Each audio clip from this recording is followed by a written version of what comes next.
Folks, welcome to the Vinson Voice, a weekly magazine where we talk about what's happening in VA and what's going on here at the Carl Vinson VA Medical Center in beautiful Dublin in Lawrence County, Georgia. I'm your host, Dr. Frank Jordan, and each week we like to feature a different thing that's going on during the month, during the week, different celebrations. So we're going to get started today with Miss Heather Allbritton, who works in our rehabilitation services area, and she's going to talk about Rehabilitation Week, among other things. Heather, welcome to the show. Well, thank you. Now, get started. Tell us a little bit about you and why you work for the VA and what you guys do down there in rehab. Okay. I have been here for 15 years. I love it. Can't think of anything better that I would love to do. I love helping veterans, and I've always basically grew up here. My mother worked here. I worked there in Bulk Mill. Yeah, I grew up going to the pool here, so I feel like I've been here my whole life. Wow, you're going back a ways. Yes. I remember the pool, but it's been closed for a while. So tell us a little bit about National Rehabilitation Week, what all that's about. Okay. We celebrate National Rehab Week. It's always the third week in September, and the purpose is to educate people on what we do and our mission. Our mission is always to improve the quality of life for disabled people, disabled veterans, and just make their life better. So we just want to get the word out.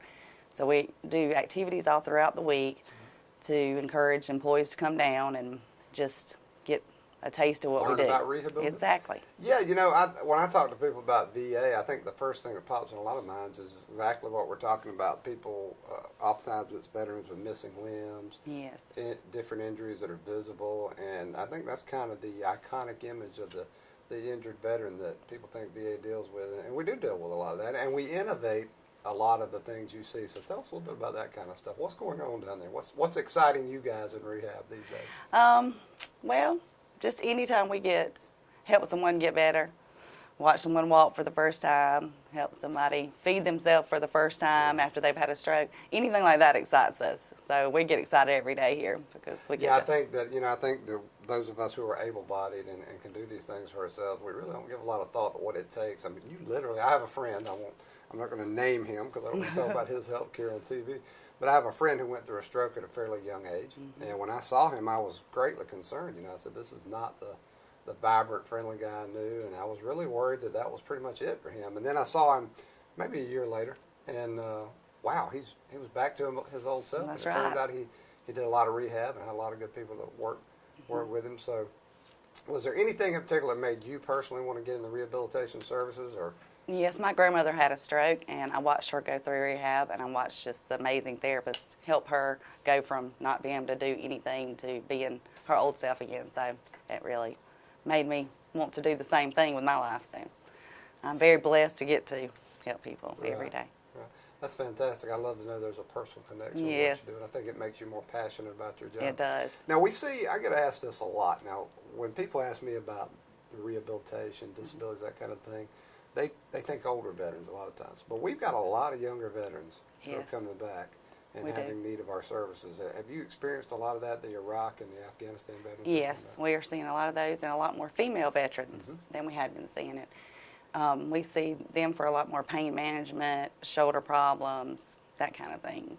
So we're helping them with their, pain less than we do. I mean, more pain management than anything. Yeah, and pain's an interesting subject for me because it's this chronic pain. I was chief of police here, and I think about half of my police officers have been in the Army in different services, and I don't know that any of them didn't come back with some kind of long-term chronic condition that was painful and a little bit debilitating, and trying to live with that, it's got to be a challenge for these folks. Yes, it is. And we have some great doctors down there that do great work. They have injection clinics. We have physical therapists that we do modalities and heat. And then we do the motion and all those things to try to help them with their pain. So yeah, I've been through your place there. It looks really neat when you walk in. It's just like I love the way it's kind of took the old open bay concept, and but you got everything you need right there. Yes. Nice welcoming area, and everybody looks very friendly down there. They got a smile kind of like yours. Yes. That kind of brightens up the room, and I don't think people appreciate how important that is. That you've got to win that customer over from the start, and a smile does it, doesn't it? It does. Tell us a little bit more about how you're constructed down there, about the organization itself. Okay, we have 3 physicians, and we have 2 physical therapists and 2 occupational therapists, and 2 OT assistants and 3 physical therapy assistants down there. So you got a nice complement down there We to do. deal with different issues, because different veterans have different needs, without We do. question. You know, I meet a lot of young people who are getting into rehabilitation Yes. as a career, that kind of thing, and they seem really excited about it. What's so exciting about rehabilitation? It looks like a lot of work to me. Because you get to help people every day. I love that answer. though. Yes, that's easy, easy. I love it. All right. That's I think that's why I love working for the VA. Yes. So every day, all day long, I get challenges that present me with, hey, here's your opportunity to help this veteran, help Exactly. their family, help even widows. I get calls from widows sometimes, and I think that's what I like about it is when I'm through, I know I've done something substantive to help out. Yes. So what's the future for our rehabilitation services, Heather, or where are we at with them? We continue to increase the amount of patients we see every year. We hope we continue to help serve more and more veterans that come home and need our help. We are just trying to learn and do new things all the time. Anything we can learn to help them, we want to learn. Yeah, because that's a constant educational process. It there. is. We have to do a lot You of. never really get it set. That's You gotta right. Constantly, so we do a lot of education with our folks. We do. That's fantastic. We do. What kind of feedback do you get from your veterans down there about the services? They seem They pleased seem, with that? yes, they do. They do. They seem very pleased. So- I hope they are. I guess they wouldn't tell me. Yeah, I don't get complaint. You know, I'm the complaint guy. They complain, Yeah. they come to me, and I haven't heard anything. Oh, so good, that's good. That's good news. What kind of, when you're actually trying to help a veteran, let's say, regain their ability to walk, what are some of the things you might put them through to and I know it's challenging. I watch these folks. I know it's work. I mean, it's Lots really, of exercises. We have different machines that can help with the motion. Just, you have to be able to, my thing is, I always say you have to be able to sit before you can stand. So we may start with a patient that's in the bed, fully in the bed, and we have to just start with bed mobility, just the able to roll back and forth. And then it's get on the side of the bed, then from the side of the bed, then standing, from standing to walking. So it can be a slow process, but you have to have patience and you have to have determination. That's what I always tell my patients. That's the most important part, is you have to want to get better. That's right. That's right. And it can, when it gets started, it can look. Oh, you know, yes. they It's say easy that to get, I can imagine. I've never been there, but I can imagine it would be very, because you watch it every day. You see I what's do. happening. Yeah, I always tell people the journey of 1,000 miles begins with a single It step. does. So you got to start literally and figuratively putting one foot in front of the other to get where you want to go.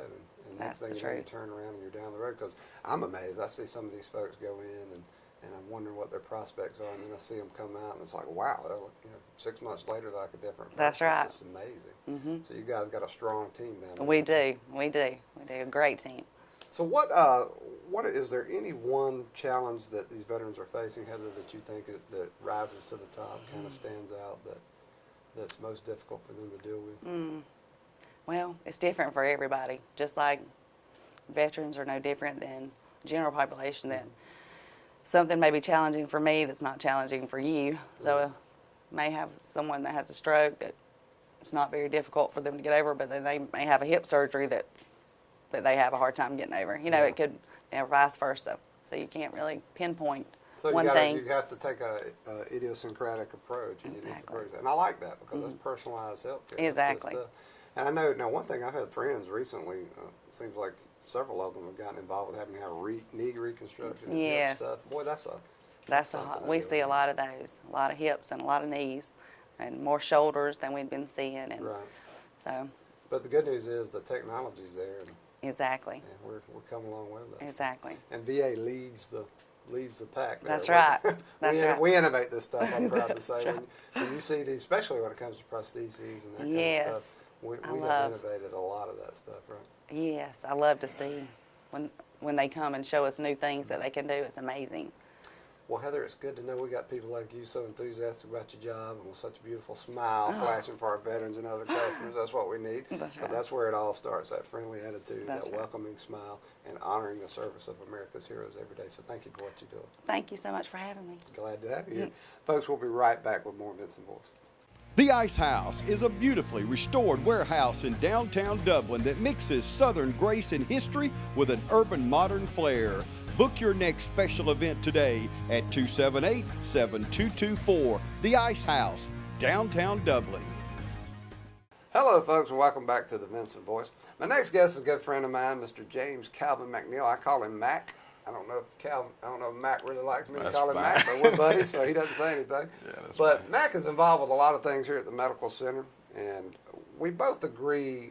We've had discussions. We've talked about how there's a need in our society to mentor people, especially young people, but people of all ages. And that applies to our veterans too, because we want to get our veterans into the medical center. So Calvin and I have long agreed that we like to use our personal experiences from our own lives to try to encourage veterans to come in and get VA services. So that's one of the reasons I had Calvin here this week, but he's involved in so many other things. He'll be back and forth, so get used to seeing him. Mac, tell us a little bit about your experience and how you got involved with VA. Well, my experience is I'm a prodigy of the mental health program here at the Vinson VA Medical Center, and I came through a program here back in '06. Went through the substance abuse program, the homeless program. I was disabled, so kind of got me back to work. Going to school, the whole rehabilitation process. Helped you get back in the mainstream of life, right? Oh, yes. I tell people, if Yeah. you got issues, you're a veteran, and our veterans, especially if they spend any great length of time in the military, they're going to be issues, physical, emotional, Yes. they're going to have to deal with, and they need help. I mean, Yes. you can't, if you're sitting from a position where you're good with everything and everything's going smoothly, it's hard to empathize with that person who's out there struggling. That's right. I was really pleased to hear that you've been through our domiciliary program, Matt, because that's a good one. Yes. I mean, we've got programs here for substance abuse, homeless mitigation, PTSD was a real good one. So that experience was positive for you. Yes, very positive. Yeah. How did you end up working for us after that? Well, I am a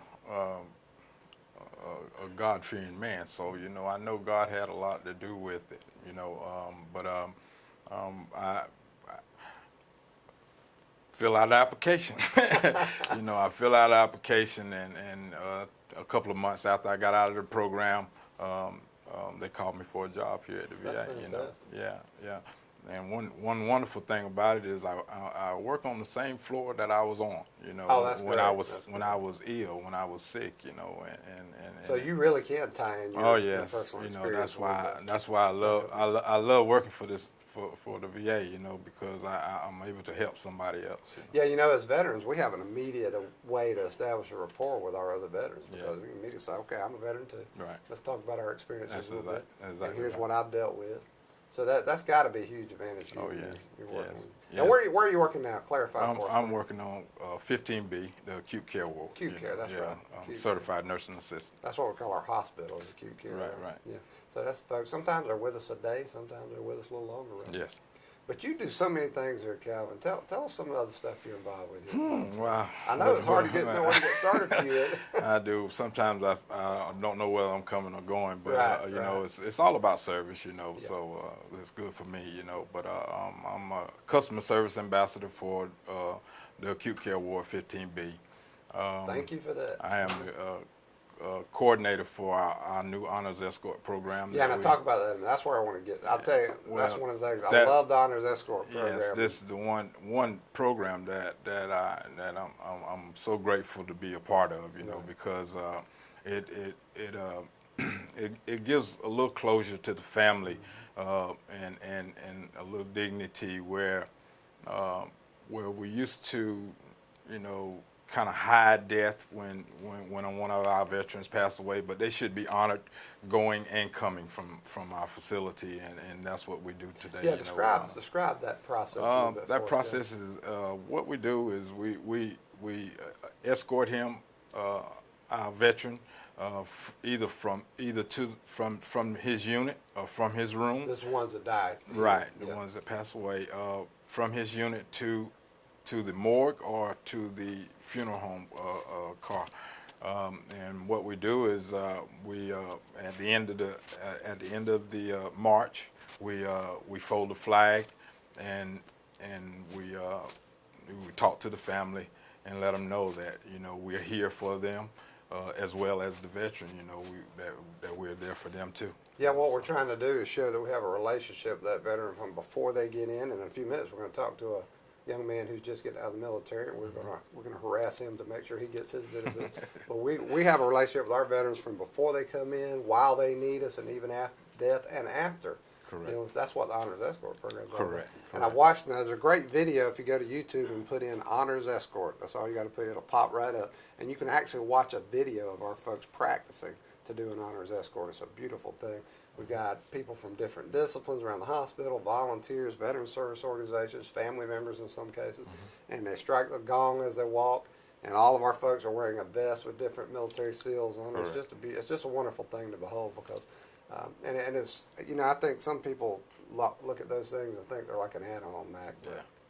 That's central to what we do. Oh, because yes. honoring our veterans is absolutely critical to what we do. Correct. And what are some of the other things? I've seen you. You know, you were at the National Veterans Wheelchair Games. What else have you done? Oh, that's another thing that I'm honored to be. I've been going to the National Wheelchair Games and the Golden Age Games for the past few years, and it's just good to see our veterans with disabilities performing, you know, just like me, a normal person. They you would, compete you fiercely, know, don't they? They yes, seriously. they're very competitive, you know, and to see the camaraderie of the veterans, you know, some of the veterans that go, you know, they might not have seen one of their friends in years, Yeah, and then they meet up and oh yeah. Yeah, the it's just a pictures, you wonderful guys thing. all look like you're having fun, but I know some yeah. long days. Oh yes, it is. It is hard work, you know, but it's more beneficial, you know, to see our veterans, especially when they come back and they bring that gold, Oh, especially yeah. our Oh, new yeah. veteran. That's right. When we take one of our new veterans, you know, it's just like just to see that sparkle in his eye when he come across that finish line, you know, whether he wins or not, That's you right. know, but you know, just to see that, you know, Well, it's inspiring to see all you guys, Oh, yeah. veterans, and their support. You guys out there, you're all smiling, you're having a good time, and I know it's long hours, long days, Yeah. but everything you're doing here, Max, supporting our heroes, and I appreciate that. So you keep up the good work. Yes, sir. Thank you. Thank you. Folks, we'll be right back with a little more Vinson voice. Hello, my name is Shannon Knight Brantley at Atlantic South Bank in Dublin, Georgia. I'd like to invite you to stop by one of our locations. We are located on Bellevue Avenue and 441 South here in Dublin, and we also have a location in Alamo, Georgia, right on Main Street. We are two names, one bank. Atlantic South Bank is a division of Wheeler County State Bank. We have many services to offer you. We have internet banking, telephone banking, checking and savings services, and also a variety of loan services. If we can assist you with any of these services, or if we can help you with your next mortgage loan, please stop by one of our locations. Atlantic South Bank, a division of Wheeler County State Bank, member FDIC and equal housing lender.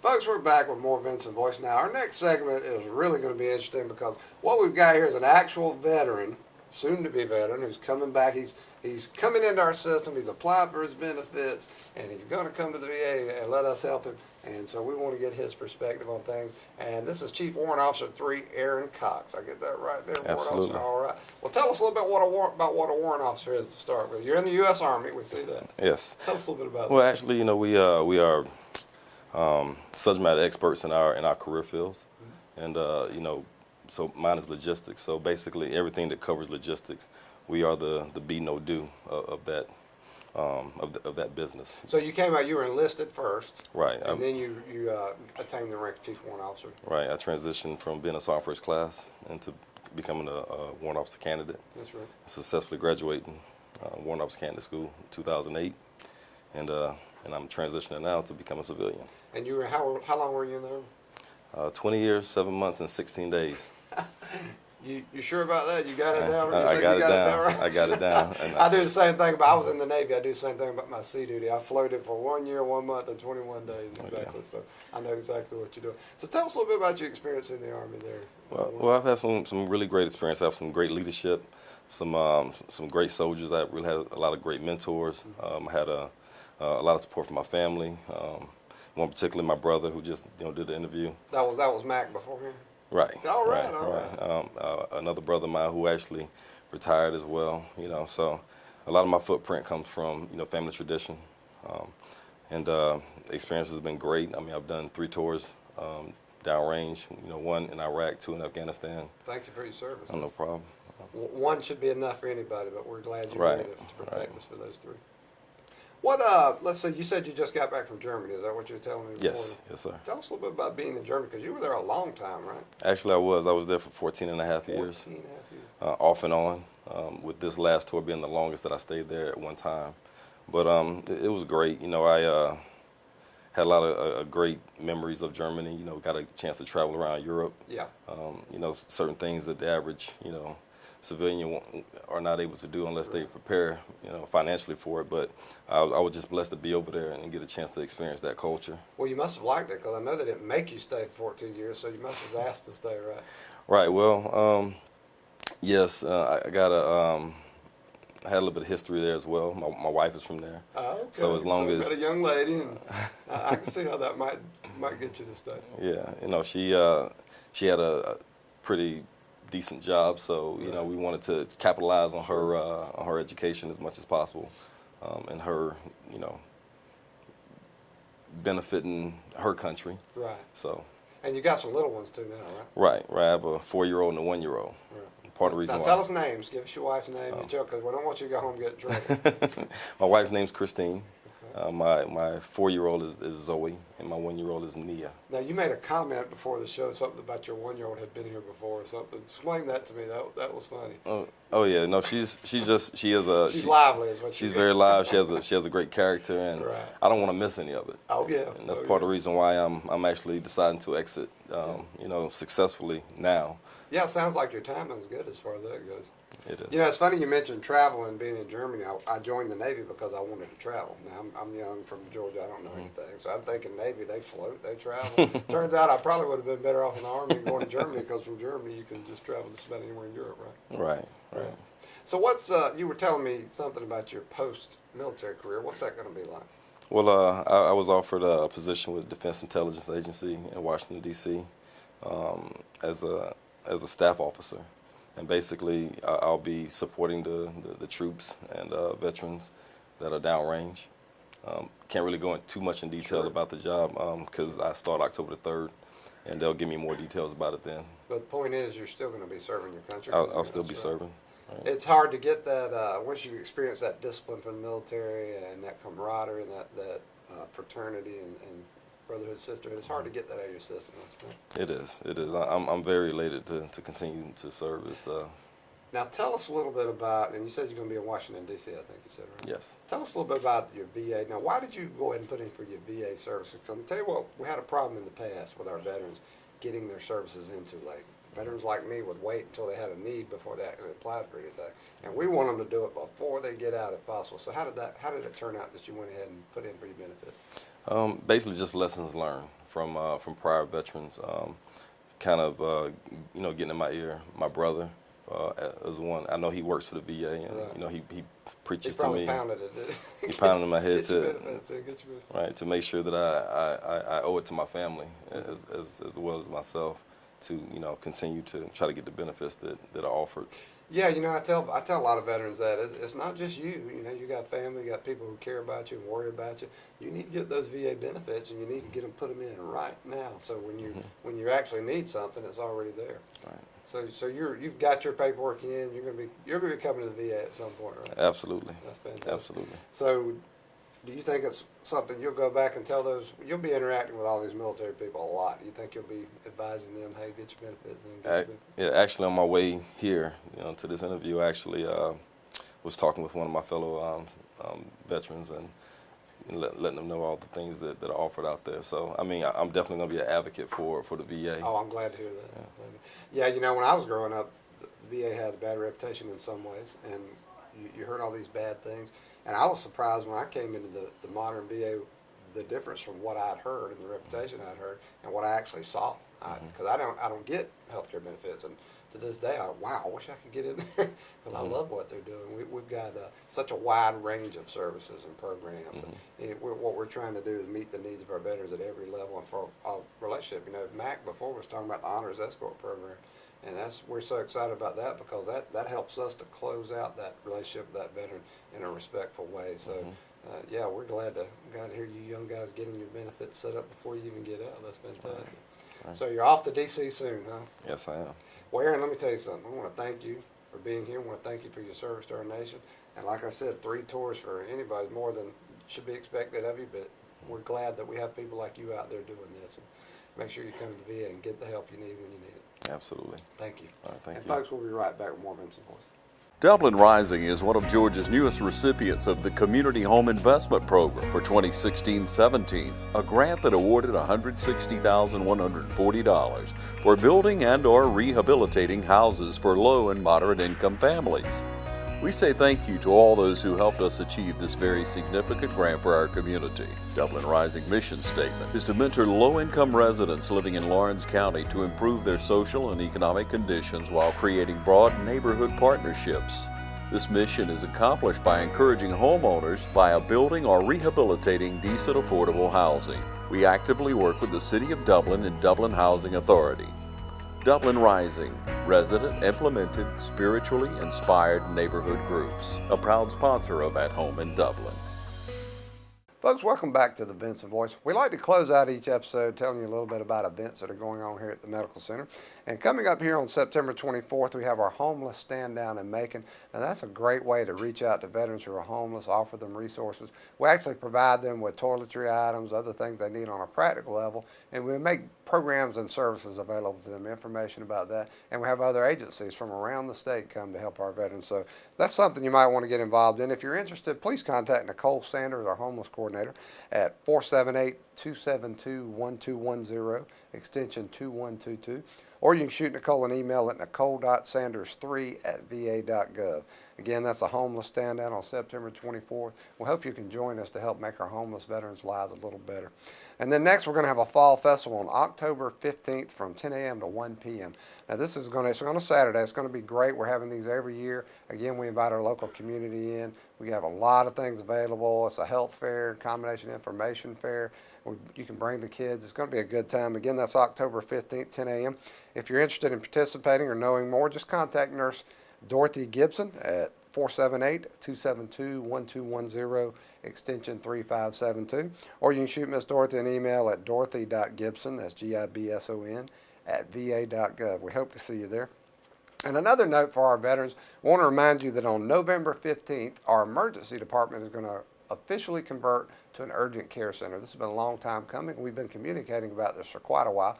Basically, it's been an urgent care center anyway, so we're going to make it more as efficient as it can be to help our veterans out. Again, that emergency room to urgent care center conversion will occur on November 15th, so be ready for that. If you have any questions about that, just give me a call, Dr. Frank Jordan at 478-274-5440, or again, you can shoot me an email at frank.jordan@va.gov, and that's Jordan, Jordan.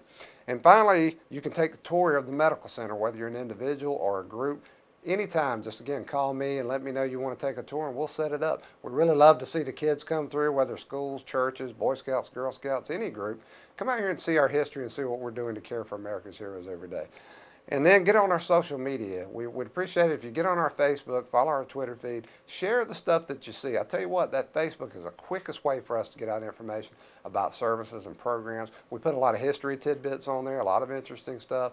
We did an article recently about one of our veterans who passed away in our hospice care unit, and his last wish was to take a fishing trip. Well, we set that up, and we put an article out about it, and it went around the world. We literally got media hits from China, all over Asia, all over Europe, South America, Central America. It just went wild because people love veterans and they love to hear about veterans being cared for and loved and respected. And we put that on our Facebook, and guess what? We got all kinds of views. So get on our Facebook, share what you see, follow us on Twitter, and you'll find out about events and programs right away. And again, until next week, folks, we hope you'll join us for more Vinson Voice.